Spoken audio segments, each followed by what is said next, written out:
اللہ تبارک و تعالیٰ نے ہمارے محبوب کریم علیہ السلام کو دنیا میں بھیجا تو فرمایا یا ایھا الناس قد جاءکم برہان من ربکم، اے لوگو تمہارے پاس تمہارے رب کی دلیل آ گئی۔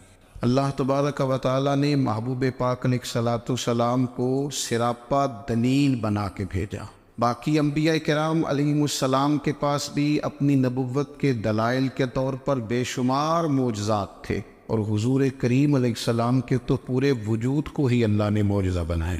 اور نبی پاک صلی اللہ تعالیٰ علیہ وآلہ وسلم کی نبوت کی دلیلیں، حضور کے رسالت کے مستحکم دلائل جگہ جگہ آپ کو ملیں گے۔ سب سے پہلی چیز تو یہ سمجھنے والی ہے کہ نبی پاک علیہ السلام نے جس چیز کو سب سے پہلے اپنی نبوت کی دلیل کے طور پر بیان فرمایا وہ حضور کا کردار ہے، سیرت ہے، عمل ہے، حضور کا لوگوں کے ساتھ رویہ ہے۔ نبی پاک علیہ السلام کی تبلیغ کے 3 دور ہیں۔ ایک تو حضور نے اپنے قول سے تبلیغ فرمائی، وہ 40 سال کی عمر سے محبوب نے اعلان فرمایا اور تبلیغ کی، اور ایک نبی پاک صلی اللہ تعالیٰ علیہ وسلم بالواسطہ حضور کی تبلیغ ہے جو آج تک جاری ہے۔ امت کے علماء، مشائخ، مبلغین حضور کے دین کو آگے پھیلا رہے ہیں، تو دراصل یہ بھی تبلیغ رسول پاک علیہ السلام ہی کی تبلیغ۔ اور ایک حضور کی تبلیغ کا دور ہے، حضور کی پیدائش سے لے کر ولادت مبارکہ سے لے کر حضور علیہ السلام کے اعلان نبوت تک۔ اس دوران نبی پاک نے جو تبلیغ فرمائی ہے وہ اپنے کردار سے فرمائی۔ عرب کا وہ معاشرہ جو بڑا میلا کچیلا گدلا ہو چکا تھا، جس کے اندر سراسر مادہ پرستی کا زور تھا، جس کے اندر لوگ انسانوں کی خرید و فروخت کرتے تھے، جس کے اندر بیٹیوں کو زندہ دفن کر دیتے تھے، جس کے اندر جو آدمی جتنا زیادہ مضبوط ہوتا تھا اتنا زیادہ لٹیرا بن جاتا تھا، اس معاشرے کے اندر رسول کریم علیہ السلام نے 40 سال گزارے، اور اس طرح گزارے کہ جو بیگانے بھی تھے وہ بھی کہا کرتے تھے یہ صادق ہے، یہ امین ہے۔ اور جب حضور نے اعلان نبوت کیا تو فرمایا، یہ قرآن مجید کے لفظ ہیں، فرمایا فَقَدْ لَبِثْتُ فِيكُمْ عُمَرًا مِّن قَبْلِهِ أَفَلَا تَعْقِلُونَ، میں تمہارے بیچ عمر کا ایک حصہ گزار چکا ہوں، تمہیں عقل نہیں ہے، شعور نہیں ہے۔ نبی کریم علیہ السلام نے اپنے کردار کو، اپنے عمل کو اپنی نبوت کی دلیل کے طور پر بیان فرمایا۔ وہ تو حضرت حلیمہ بھی فرماتی ہیں نا، جب میں نبی کریم علیہ السلام کو اپنے گھر لے گئی تو میرا اپنا بچہ بھی دودھ پیتا تھا، 2 میرے بیٹے ہو گئے، ایک میری یہ نسبی اولاد اور حضور میری رضائی اولاد۔ تو کہتی ہیں جب میں کریم محبوب علیہ السلام کو اپنے سینے سے لگاتی تھی تو حضور میرے ایک پستان سے دودھ پیتے تھے اور دوسرا اپنے بھائی کے لیے چھوڑ دیا کرتے۔ یہاں سے رسول کریم علیہ السلام نے کردار کے ذریعے تبلیغ اور پھر اعلان نبوت سے پہلے ایک تنظیم عرب کے جوانوں پر، عرب کے سرداروں پر مشتمل بنائی گئی، جس میں نبی کریم علیہ السلام نے بڑا حصہ لیا، سرکار نے، اور بڑے اہم لوگوں کو شعور حضور نے عطا فرمائے۔ وہ اس جماعت کا فیصلہ تھا کہ ہم سارے جوان، سارے بڑے لوگ ملیں گے، یہ حضور کے اعلان نبوت سے پہلے کی بات ہے، ہم بڑے لوگ ملیں گے، کسی بڑے کو کسی چھوٹے پر ظلم نہیں کرنے دیں گے، کسی آدمی کو کسی غریب کا حق نہیں کھانے دیں گے۔ حضور علیہ السلام نے نا اپنی کردار سے، اپنے عمل سے، اور آپ کا جو عمل ہوتا ہے نا وہ اصل ہوتا ہے۔ ایک ہوتا ہے آپ کوئی بات کرتے ہیں اور ایک ہوتا ہے کہ آپ کوئی عمل کرتے ہیں۔ آپ جب عمل کرتے ہیں تو عمل کے ذریعے بھی لوگوں تک بات پہنچتی ہے کہ دراصل آپ کا اٹھنا بیٹھنا، چلنا پھرنا کیا ہے۔ میرے رسول کریم علیہ السلام کا اٹھنا بھی ایک نبی کا، بیٹھنا بھی ایک نبی کا، بات کرنا بھی ایک نبی کا، معاملات زندگی کرنا بھی ایک نبی کا، لین دین کرنا بھی ایک نبی کا۔ ایک شخص کہتے ہیں میں نے اعلان نبوت سے پہلے حضور علیہ السلام سے کوئی چیز خریدی تھی اور میں نے عرض کیا تو آپ یہاں تشریف رکھے، میں پیسے لے کے آتا ہوں، میں 3 دن کے بعد آیا۔ دیکھو یہ بات کرنی کتنی آسان ہے، بولنی کتنی آسان ہے، پر 3 دن یہاں میرے بھائی کو کسی شخص کو 2 گھنٹے انتظار کرنا پڑ جائے تو لوگ کہتے ہیں الانتظار وشد من القتل، یہ تو قتل سے زیادہ تکلیف والا معاملہ ہے، منتظر رہنا کسی کا۔ کہتے 3 دن کے بعد میں آیا تو میرے رسول کریم وہیں تشریف فرمایا، بس اتنا فرمایا یار تم نے مجھے بڑی تکلیف میں ڈال دیا، 3 دن ہو گئے یہاں رکے ہوئے۔ تو حضور نے اپنے کردار کو، اپنے عمل کو، اپنے معاملات کو سب سے پہلے اپنی نبوت کی دلیل کے طور پر پیش کیا۔ اسی نے کیا خوب کہا تھا کہ جو تیری جان کے دشمن ہے وہ بھی کہتے ہیں، بظاہر تو آئے ہیں نا ہجرت کی رات جان لینے، لیکن امانتیں حضور کے گھر میں رکھی ہوئی ہیں۔ امانتیں کاشانہ نور پہ پڑی ہے.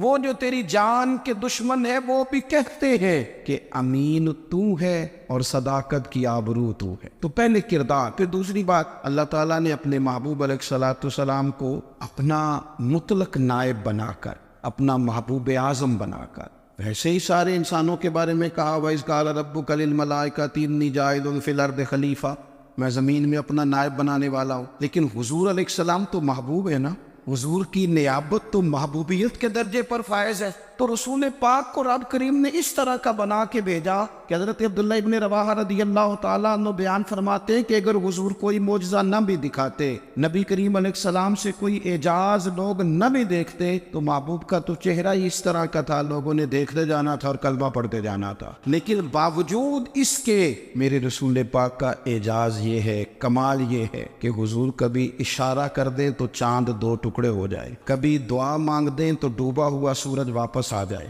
کبھی محبوب گزرنے لگے تو پتھر آپ پر سلام پڑے، کبھی حضور پہاڑ پر چڑھ جائے تو پہاڑ وجد میں آ کر جھومنے لگے. محبوب کا کبھی نماز پڑھاتے ارادہ بن جائے تو اللہ تعالیٰ قبلے کا رخ ہی تبدیل فرما دے. کیا خوبصورت سوچ ہے اور کیا نظریہ دیتے ہیں بریلی کے امام. فرماتے اجابت کا جوڑا عنایت کا صحرا دلہن بن کے نکلی دعائے محمد، اور اجابت میں جھک کر گلے سے لگایا بڑی ناز سے جب دعائے محمد. دیکھو خدا کی رضا چاہتے ہیں، دو عالم خدا چاہتا ہے رضائے محمد صلی اللہ تعالی علیہ وسلم. اور ایک مقام پہ فرماتے ہیں نائب دست قدرت پہ لاکھوں سلام، نائب دست قدرت پہ لاکھوں سلام. تو اللہ تعالیٰ نے نبی پاک صلی اللہ تعالی علیہ وسلم کو جو اعجاز. پھر ایک اور بات، حضور امی ہے. دنیا میں آ کر محبوب نے کسی سے پڑھا ہی نہیں. میرے محبوب نے جتنا پڑھا ہے رب کریم سے ہی پڑھا ہے. الرحمن علم القرآن خلق الانسان، رحمان نے قرآن سکھایا پھر انسان بنایا. اللہ تبارک و تعالیٰ کی بارگاہ کرم سے حضور نے لیا. رسول کریم امی ہے، یہ بھی حضور کی نبوت پر ایک بڑی دلیل. دیکھو ایک ہوتا ہے کوئی آدمی بچپن سے کسی چیز سے شغف رکھے اور جب اس کی عمر بڑی ہو جائے تو کہتے ہیں اس کا تجربہ بڑا ہو گیا. یہ پہلے کچھ شعر کہتا تھا، کوئی ادبی جملہ کہتا تھا، تو اب اس کی یہ کام کرتے کرتے عمر بڑی ہو گئی ہے تو رسوخ حاصل ہو گیا. 40 سال کی عمر مبارک تک نبی کریم نے ایک شعر بھی نہیں کہا. حضور علیہ الصلوۃ والسلام نے کبھی کوئی ایسی بات، ویسے تو حضور کی ہر بات حکمت والی، لیکن جس کو عرب کے لوگ اپنے لہجے میں شاعری یا اپنے لہجے میں ادب کہتے تھے، وہ حضور نے بیان نہیں فرمایا. لیکن جب 40 سال کی عمر میں اعلان نبوت کیا تو پھر بڑے بڑے فصیح و بلیغ، بڑے بڑے سیانے طفیل بن عمر کہتے ہیں کہ اس شخص کو بھی میں نے دیکھا جسے بڑا ناز تھا اپنی فصاحت اور بلاغت پر، اور جب وہ حضور کے پاس آیا اور اس نے آ کے کچھ باتیں کی تو محبوب خاموشی سے سنتے رہے، اور جب وہ چپ کر گیا تو میرے کریم نے صرف سورہ فاتحہ پڑھی. کبھی اٹھتا تھا، کبھی بیٹھتا تھا، کبھی غور کرتا تھا، کبھی دائیں جاتا تھا، کبھی بائیں جاتا تھا. پھر کہنے لگا بتاؤ نا کلام کس کا ہے؟ فرمایا اس رب کا، اس رب کا، اس رب کا جس کا میں رسول بن کے آیا ہوں. نبی کریم صلی اللہ تعالی علیہ وسلم امی ہے، لیکن حضور نے کائنات کے رازوں سے پردے ہٹا دیے. نبی کریم نے جینے کے سلیقے بتا دیے. حضور نے ہر شخص کو اس کے مقصد حیات سے آگاہ کر دیا. نبی کریم علیہ السلام نے وہ فلسفہ حیات بیان کیا کہ لوگوں کو صرف جینے میں مزہ نہیں آیا، مرنے میں بھی مزہ آنے لگا. لوگ آگے بڑھ بڑھ کے جانیں پیش کرنے لگے، اپنی اولادیں قربان کر. جو فلسفیوں سے کھل نہ سکا اور نکتہ بروں سے حل نہ ہوا، وہ راز ایک طیبہ والے نے بتلا دیا چند اشاروں میں. محبوب کریم امی ہیں، لیکن حضور نے اس طرح دنیا کو سکھایا، اس طرح دنیا کو پڑھایا، اس طرح حضور نے علم کے چراغ اور دیپ روشن کیے کہ قیامت تک جسے روشنی ملے گی نا، اسے صرف دروازہ مصطفیٰ سے ملے گی، اسے رسول کریم علیہ السلام کے در دولت سے ملے. کچھ لوگوں نے کہا کہ اپنے پاس سے آیات بنا کے لاتے. اپنے گھر میں بیٹھ کے دعوے کر لینا تو کوئی مشکل کام نہیں نہ ہوتا، سارے لوگ ہی کر لیتے. بلکہ وہ ہمارے ایک بزرگ کہا کرتے تھے خیالی پلاؤ پکائیے کہ ہو کدے بھی کاٹ نہ پائیے، کیونکہ کون سا پیسوں کا ڈالنا ہے، وہ زیادہ ڈالیں آپ اور زیادہ ڈالیں. بہت سارے لوگ ہیں آج بھی، کچھ لبرل ہیں بیچارے، کچھ دین بیزار طبقہ ہے، وہ کہتے ہیں جناب ہمیں تو جدید باتیں بتائیں، ہمیں تو نئے اسلوب کے مطابق لے کے چلے، ہمیں تو او بھائی سن. میرے نبی پاک علیہ السلام نے فرمایا میرا قرآن کبھی پرانا نہیں ہو، اسے پڑھ کے دیکھ، اس کی جدت کا حسن دیکھ، یہ تو کھلا ہوا باغ ہے. تو ایک دفعہ اس کے قریب آئے گا تو خوشبو ملے گی، دوسری دفعہ آئے گا تو اس سے زیادہ تازی ملے گی. ایک دفعہ پھل کھائے گا تو مزیدار ہوگا، دوسرا کھائے گا ہو سکتا ہے شکل ملتی جلتی ہو لیکن ذائقہ بڑا نرالا ہوگا. تو تو صحیح نا. جب کچھ لوگوں نے کہا یہ خود سے بنا کے آیات لاتے ہیں تو فرمایا وَإِن كُنتُمْ فِي رَيْبٍ مِّمَّا نَزَّلْنَا عَلَىٰ عَبْدِنَا فَأْتُوا بِسُورَةٍ. اگر تمہیں کوئی شک ہے اس میں جو ہم نے اپنے بندہ خاص میں نازل کیا ہے تو تم بھی اس جیسی ایک آیت بنا کے لاؤ. اور چلو چیلنج کھلا دے دیا، فرما وَادْعُوا شُهَدَاءَكُم مِّن دُونِ اللَّهِ. اللہ اور اللہ والوں کو چھوڑ دو، تفسیری ترجمہ عرض کر رہا ہوں، یعنی صحابہ کو چھوڑ دو، حضور کے ماننے والوں کو چھوڑ دو، باقی ساری دنیا کے کافر اکٹھے ہو جاؤ، ایک آیت بس قرآن جیسی لے کے آؤ، ایک آیت لے کے آؤ. ان کنتم صادقین، اگر تم سچے ہو. جوانوں سنو، کہا ایک آیت. اور یہ چیلنج آج تک قرآن مجید کا موجود ہے، آج تک. وَإِن كُنتُمْ فِي رَيْبٍ مِّمَّا نَزَّلْنَا عَلَىٰ عَبْدِنَا فَأْتُوا بِسُورَةٍ مِّن مِّثْلِهِ. تم قرآن کے مقابلے کی ایک صورت لے کے آؤ اور سارے حمایتی اکٹھے کر لو اپنے. ان کنتم صادقین، اگر تم سچے ہو. جواب تو ادھر سے آنا تھا نا، لیکن کائنات کے رب نے جواب بھی خود دیا، فرمایا فَإِن لَّمْ تَفْعَلُوا وَلَن تَفْعَلُوا. اگر تم نہ لا سکے، اور فرمایا تم لا سکتے بھی نہیں، نہ خنجر اٹھے گا نہ تلوار تم سے، یہ بازو میرے آزمائے ہوئے. وَلَن تَفْعَلُوا، تم لا بھی نہیں سکتے. فَاتَّقُوا النَّارَ الَّتِي وَقُودُهَا النَّاسُ وَالْحِجَارَةُ، پھر اس آگ سے ڈر جاؤ جس کا ایندھن آدمی اور پتھر ہے. اعدت للکافرین، بنائی کافروں کے لیے. مومنوں کے لیے تو رب نے جنت بنائی ہے. اعدت للکافرین، یہ دوزخ اللہ نے کن کے لیے بنائی ہے؟ اعدت للکافرین کہتا ہے کافر کے لیے بنایا. تو اللہ تبارک و تعالیٰ نے میرے رسول پاک صلی اللہ تعالیٰ علیہ وسلم کو وہ کتاب عطا فرمائی، اور پھر حضور کی فصاحت و بلاغت، معرفت. دیکھو، ایک ہوتا ہے گھنٹوں باتیں کرنا، ایک ہوتا ہے کئی والیم پر مشتمل، کئی جلدوں پر مشتمل کتب کا لکھنا، اور ایک ہوتا ہے کسی بندے کا ایک بات کرنا اور سامنے والے کی طبیعت کو اتنا جگا دینا کہ اگلی بات فوراً ہی اس کی سمجھ میں آ جائے. اور حضور نہ کسی کی انا کو نہیں جگاتے. ہم بعض اوقات کسی سے خطاب کرتے ہیں، بات کرتے ہیں تو سامنے والے کی انا کو جگا دیتے ہیں، ٹھیس پہنچاتے ہیں. وہ کہتا چل پھر تگڑا ہو جا، میں بھی آیا. حضور انا نہیں جگاتے تھے، میرے نبی پاک ضمیر جگاتے تھے تاکہ وہ شخص فیض حاصل کر سکے، اسے کچھ ملے. نبی کریم کا جو انداز تکلم ہے وہ اس طرح کا ہوتا تھا کہ انسان خود بخود کھل اٹھتا تھا کہ مطلب یہ بات ہونے کیا لگی ہے، مطلب حضور کیا فرمانے لگے. نبی کریم صلی اللہ تعالی علیہ وسلم، ایک دن محبوب کریم نے صحابہ کے دیے حضور کی فصاحت و بلاغت دیکھے. فرمایا محبوب نے کتنا نادان ہے وہ شخص جو اپنے ماں باپ کو گالی دے. کھلی ہو گئی لوگوں کی آنکھیں، کان کھڑے ہو گئے کہ یا رسول اللہ کون ایسا بدبخت ہے جو ماں باپ کو گالی دے گا. اب جب سوالات ذہنی سطح پر پوری طور پر ابھر گئے نا، تو اب رسول کریم نے بات سمجھائی. یہ ہے فصاحت و بلاغت، تیرے آگے ہے یوں دبے نچے. فصحا عرب کے بڑے بڑے، کوئی جان منہ میں زبان نہیں بلکہ جسم میں جان نہیں. یا رسول اللہ کون ایسا نالائق ہے جو ماں باپ کو گالی دے. اب جب ذہنی سطح یہاں تک ابھر آئی تو اب حضور نے سمجھایا، اور میں جب تم کسی کے ماں باپ کو گالی دو گے نا تو وہ بھی تو جواب میں تمہارے ماں باپ کو دے گا نا. تو فی نفس ہی یہ تم نے خود ظلم کیا ہے اپنے ماں باپ. کیوں تم نے ایسا لہجہ اختیار کیا کہ جس سے سامنے والے کی انا جاگ جائے اور وہ تمہارے مقابلے میں آ کر کے کھڑا ہو جائے؟ کیوں تم نے اس طرح کے انداز اختیار کیے کہ جس سے سامنے والا بھی سارے پنجے کھڑے کر کے باہر نکل آئے اور کہے آ جاؤ پھر میں بھی میدان میں حاضر ہوں. رسول کریم کی فصاحت بلاغت دیکھیں نا، حضور 2-4 جملوں میں ساری بات سمجھا جاتے. ایک حدیث پاک اگر ہماری سمجھ میں آ جائے، ایک روایت، نبی پاک صلی اللہ تعالی علیہ وسلم نے فرمایا خوبصورت مسلمان وہ ہے جو بے مقصد باتوں کو چھوڑ دے.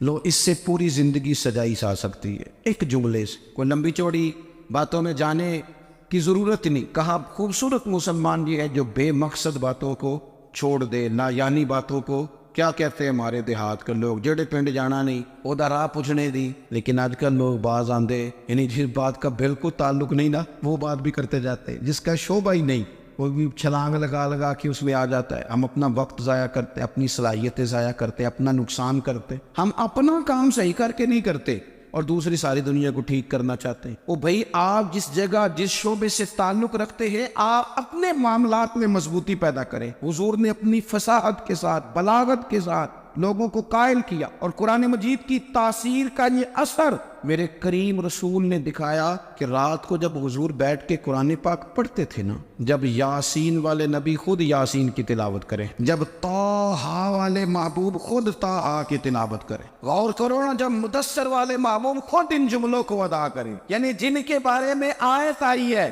جب وہی یہ آیت پڑھیں کہ انا اعطیناک الکوثر، یعنی جن کا ذکر ہو رہا ہے، جب وہ یہ بات کریں کہ یا ایھا النبی انا ارسلناک شاہدا ومبشرا ونذیرا لتؤمنوا باللہ ورسولہ وتعزروہ وتوقروہ وتسبحوہ بکرۃ واصیلا، جن کے بارے میں آیت آئی ہے، جب وہ یہ کہہ رہے ہوں کہ ورفعنا لک ذکرک، جب وہ کہہ رہے ہوں والضحیٰ واللیل اذا سجا، ذرا اس کیفیت کو دیکھیں جب محبوب خود پڑھ رہے ہیں، اور جو حضور پر آئی ہے اس کا ذائقہ، اس کا لطف، اس کا انداز، بھلا کیا ہوگا؟ حضور جب رات کو پڑھتے تھے نا قرآن پاک، تو جو پکے کافر تھے نا، ابو جہل جیسے لوگ، وہ بھی جھاڑیوں میں چھپ چھپ کے مدینے والے کی تلاوت سنا کرتے، حضور کی تلاوت سنا کرتے تھے۔ یہی بہتر ہے کہ پردوں میں وہ پردہ پوش رہے، وہ اگر پردے ہٹا دے تو کسے ہوش رہے۔ رسول کریم علیہ السلام کی تلاوت کا سننا، قریب جانا، یہ اعجاز ہے۔ حضرت فاروق اعظم کہتے ہیں طبیعت کا بڑا ڈاڈا تھا، مزاج کا بڑا سخت تھا، زندگی ہمیشہ ڈٹ کر گزاری، باتوں پر کھڑا رہنا آتا تھا، پر جب میری بہن نے مجھے چند آیتیں سنائی نا تو میں تڑپ ہی گیا۔ کروں آیا سا مار مقامنے نو، ان مینو مار دے لے چلو، اوے متے عمر دی عمر برباد ہو جائے، جتھے عمر سوار دے لے چلو۔ یہ اعجاز ہے رسول کریم صلی اللہ تعالیٰ علیہ وسلم پر نازل ہونے والی کتاب کا۔ پھر حضور نے خبریں دی، نبی پاک نے خبریں دی، حضور نے فرمایا روم فتح ہوگا، وہ ہوا۔ نبی کریم علیہ السلام نے فرمایا شام فتح ہوگا، تو شام فتح ہوا۔ فرمایا ایران فتح ہوگا، تو ایران فتح ہوا۔ سراقہ بن مالک کہتے ایک گاؤں پر بھی مسلمانوں کی حکومت نہیں تھی، ایک گاؤں پر حضور مکہ مکرمہ سے نکل رہے تھے، مدینہ طیبہ تشریف لے جا رہے تھے، ابھی راستے میں تھے، میں 100 سرخ اونٹوں کے لالچ میں معاذ اللہ حضور کو گرفتار کرنے پہنچ گیا۔ محبوب نے حکم دیا، حضور کا معجزہ میں نے آنکھوں سے دیکھا، میرا گھوڑا زمین میں دھستا چلا گیا، میں نے معافی مانگی، حضور نے معاف کر دیا۔ میں نے سمجھا اچانک ہو گیا ہے، یہ منوانا بھی بڑا مشکل کام ہے۔ شجر و حجر پہچان گئے، انسان کی نظروں میں شاکی رہا۔ یہ کچھ ایسے لوگ ہیں جن کو منوانا توبہ توبہ، ماننے کو تیار نہیں، دیکھ دیکھ کے بھی ماننے کو تیار ہے نہیں، ماننے کو تیار ہے نہیں۔ کہتے ہیں کہ میں نے پھر چاہا آگے بڑھنا، تو پھر زمین کے اندر میرے گھوڑے کے پیر دھنسنے لگے، پھر معافی مانگی۔ کریم تیرے معاف کرنے کی ادا پہ بھی قربان جائے۔ یہ نہیں فرمایا کہ تو بار بار یوں ہی کرتا ہے، فرمایا معافی مانگتا ہے، جا میں نے معاف کیا۔ کہتے ہیں 3 دفعہ میں آگے بڑھا، 3 دفعہ حضور نے معاف کیا، تو مسکرا کے فرمانے لگے تو یہاں مجھے گرفتار کرنے آیا ہے، وہ کیسر روم کا علاقہ فتح ہوگا۔ وہ کنگن جو پہنتا ہے نا ہاتھوں میں، بادشاہ کے کنگن معروف ہیں، وہ تیرے ہاتھوں میں آئیں گے۔ اللہ کرے آپ سمجھے، یہ جو لوگ ڈری ڈری سہمی اور ہمارے بچے مایوسی کی معاذ اللہ باتیں کرتے ہیں، وہ دیکھیں حضور کس طرح کی گفتگو فرماتے ہیں۔ ابھی ایک گاؤں پر بھی اسلام کی حکومت نہیں، لیکن حضور کا خبر دینے کا انداز، کریم فرمانے لگے وہ کیسر روم کے جو کنگن ہوں گے وہ تیرے ہاتھوں میں آئیں گے۔ جناب سراقہ بن مالک فرماتے ہیں کہ میں مسلمان ہو گیا، حضور کا وصال ہو گیا، کنگن نہیں آئے۔ حضرت ابوبکر صدیق کا وصال ظاہری ہو گیا، کنگن نہیں آئے۔ جناب عمر کا دور آ گیا، سراقہ بوڑھے ہو گئے۔ کوئی بندہ پوچھتا نا کہ اب تو عمر ڈھل گئی ہے، زندگی کا پتہ نہیں، کہنے لگے نہیں میں نہیں جاتا، جب تک کنگن نہیں آتے اسرائیل کوئی نہیں آئیں گے، کیونکہ ساڈے نبی دی زبان، ساڈے واسطے قرآن، جو دن کو کہہ دیا دن ہے تو دن نکل آیا، جو شب کو کہہ دیا شب ہے تو رات ہو کے رہی، اور خدا نے ان کی زبان کو وہ اختیار دیا، جو نکلی منہ سے ان کے وہ بات ہو کے رہی۔ فاضل برینوی کا تو انداز ہی پر انوکھا ہے نا، وہ تو کہتے ہیں وہ زبان جس کو سب کن کی کنجی کہے، جس کو سب کن کی کنجی کہے، اس کی نافذ حکومت پہ لاکھوں سلام۔ کہنے لگے نہیں آتے حضرت اسرائیل، فکر نہ کرو، بوڑھے ہو گئے تھے، نکلنے گھر سے بند کر دیا تھا، حضرت عمر کا دور تھا، کنگن آ گئے۔ حضرت فاروق اعظم نے ان کے پوتوں سے، نواسوں سے، بچوں سے کہا جاؤ بلا کے لاؤ، کا دادا جان بوڑھے ہیں، فرمایا تم کان میں کہہ دینا کنگن آ گئے۔ پھر تم دیکھنا تو صحیح کر حضرت سراقہ آئے، حضور نے جو خبریں دی، نبی پاک علیہ الصلوۃ والسلام نے جو گزشتہ قوموں کے احوال بیان کیے، اور پھر میرے نبی پاک علیہ الصلوۃ والسلام نا دنیا میں عزتیں دینے آئے۔ یہ مزاج ہمیں کم کرنا چاہیے، یہ جو ہم ساری زندگی اس کام میں لگا دیتے نا، کسی کو نیچا کیسے دکھانا ہے، یہ انداز حضور نے نہیں ہمیں دیا۔ اب دیکھو حضور تشریف لائے تو ہمیں پتہ چلا کہ حضرت یوسف جیسا سونا کوئی نہیں، حضور تشریف لائے تو ہمیں پتہ چلا کہ حضرت داؤد جیسی خوبصورت آواز کسی کی نہیں، حضور تشریف لائے تو ہمیں پتہ چلا کہ جناب عیسیٰ علیہ السلام کا فقر اختیاری کس طرح کا، محبوب تشریف لائے تو ہمیں پتہ چلا کہ حضرت موسیٰ کا جلال کس طرح کا تھا۔ یہ تو حضور آئے تو نبی پاک علیہ السلام نے اس کی بھی عظمت بیان کی، اس کی بھی شان بیان کی۔ حضور نے بتایا کہ ابو بکر صدیق کی شان کیا ہے، فاروق اعظم کا مرتبہ کیا ہے، عثمان غنی کی حیا کیا ہے، مولا علی کی شجاعت کیا ہے، اہل بیت نبوت کی عظمت کیا ہے۔ حضور آئے عزتیں دینے، ماں کو عزت دی مدینے والے رسول، کہا جس کا باپ راضی ہو گیا اس کا رب راضی ہو گیا۔ فرمایا جو 2 بیٹیاں 3 بیٹیاں 4 بیٹی بہنیں یا 1 بیٹی یا بہن بیاہ کے آ گیا نا، اس طرح میری 2 انگلیاں جڑی ہوئی ہیں، میرے ساتھ جڑ کے جنت میں جائے گا۔ رسول کریم صلی اللہ تعالی وسلم نے عزت دی۔ حضور عزتیں دینے، کوئی اعزاز نہیں، ان پڑھ بندہ ہے، سادہ ہے، غریب ہے، مزدوری کرتا ہے، ہاتھوں پہ چھالے، یا رسول اللہ اس کا بھی کوئی اعزاز ہے؟ قربان جائیں، میرے کریم نے عزت دی، فرمایا محنت کر کے روزی کمانے والا تو اللہ کا دوست ہے، یہ اینٹیں اٹھانے والا، یہ مشقتیں کرنے والا، یہ صبح دیہڑی پہ جانے والا، یہ بیچارہ جو اچار سے روٹی کھاتا ہے، تو نے ہر شخص کی قسمت میں یہ عزت لکھی اور آخری خطبے کی صورت میں وصیت لکھی۔ رسول کریم نے ہر بندے کو اعزاز دیا، عظمتیں دی، حضور عزتیں دینے آئے، نبی پاک علیہ السلام نے اعزازات دیے، حضور نے نوازا۔ یہ ساری چیزیں میرے رسول پاک کی تشریح، اور پھر یہ جو حضور کے صحابہ اور اہل بیت ہے نا، یہ بھی میرے نبی پاک کی نبوت کی دلیل ہے۔ اتنی جلدی انقلاب آیا نہیں کرتے، وہ کل تک جو رہزن تھے حضور نے راہبر بنا دی۔ وہ لوگ جو کل تک ایک دوسرے کے گلے کاٹ کے کھاتے تھے، ایک دوسرے کو مارتے تھے، تکلیف پہنچاتے تھے، برادریزم پہ لڑتے تھے، حضور نے بھائی بھائی بنا دیے۔ ایک پلیٹ میں کھانا کھانے لگے، سیدنا بلال حبشی، صہیب رومی، سلمان فارسی، حضور نے یوں کر کے ملا دیا۔ نبی کریم علیہ السلام نے تقسیمیں ختم کر دی دنیا۔ حضور کے صحابہ نے اپنا کردار اس طرح کا دکھایا، اتنا بلند کیا، اور صحابہ کرام علیہم رضوان اس کو دیکھ کر اتنی بلندیوں پہ گئے کہ گواہیاں اللہ کا قرآن دیتا ہے۔ فرمایا محمد رسول اللہ والذین معہ اشداء علی الکفار رحماء بینہم تراہم رکعا سجدا یبتغون فضلا من اللہ ورضوانا۔